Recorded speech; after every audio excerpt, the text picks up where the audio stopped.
Hey there, Parker Reed here, and welcome to PR Media, your home for everything movies and music through my eyes. And today we have a series review of the Disney Plus original series, WandaVision.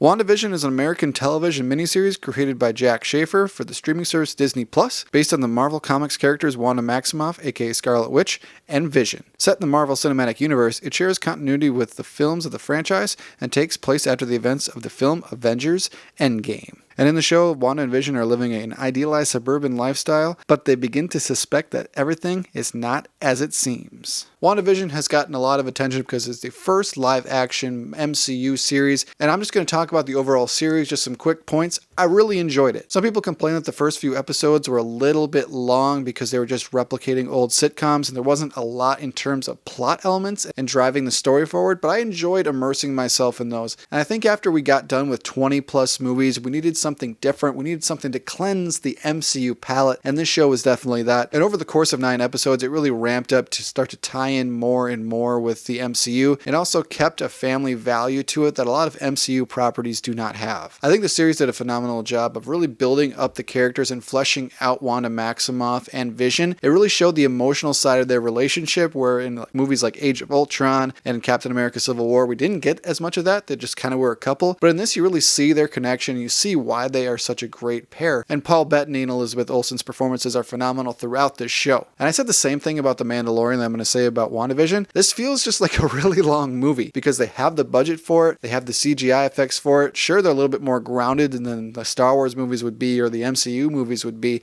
but that's what I like about them. That's what makes them feel like home at the end of the day. I'm not going to spoil anything here for you, but by the end of WandaVision, I felt a little bit let down in terms of just moving the plot forward and integrating other aspects into it to make it feel more connected. It felt very its own thing for the most part until like the last 10 minutes of it. There were some tie-ins that they set up earlier in the season that didn't really pay off to what a lot of fans would have liked to see, including me. And I know that's our own fault. That's of our own making. Nobody told us that anything was going to get tied in. Nobody told us that all these huge cameos are going to get made that people have never seen on screen before. No one said that. I understand that. But when you do an episode a week, people start to make theory videos. People start to think about what the next thing that's going to go on. They start to get all these wild fantasies in their head. I was one of them. I watched the theory videos. I understand it, but at the same time, it's not their fault. But after like 20 movies, they should have expected that. So the finale of this show made me feel a little bit disappointed, but we do get a lot of cool imagery. There's a lot of fan service, and by the end of it, I felt pretty satisfied with the series. I really enjoyed my time with it. It felt different. It felt unique. That's what we asked for. So the fact that we didn't get all the traditional MCU things that might have been there, I think we just need to count our blessings and accept that at the end of the day. But there were some negative aspects of the show as well, because the end villain, a little bit boilerplate. Every Marvel villain besides Thanos has this problem. They feel kind of generic. They feel like they don't need to be there. It feels like they're just there to serve a purpose and help these characters move forward, and then they're just going to disappear. That's how the end villain felt here for me. But I did like that they introduced other characters from movies like Ant-Man and the Wasp, the Thor movies, Captain Marvel, and all these other movies just kind of came together to make this cool, interesting show filled with characters that don't get a lot of time to shine in other properties. I enjoyed the fan service moments. I enjoyed building the MCU out even more, and I can't wait for Falcon and the Winter Soldier to come out in just a few weeks. So if I had to give a rating to WandaVision, I would give it a solid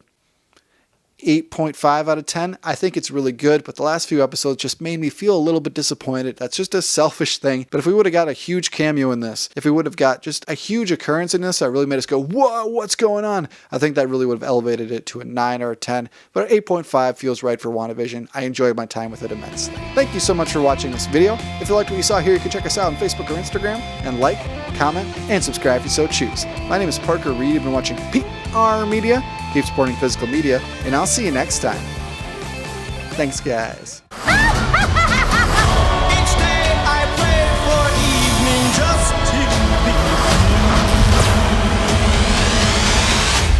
be. We are an unusual couple, you know. Oh, I don't think that was ever in question. At last at twilight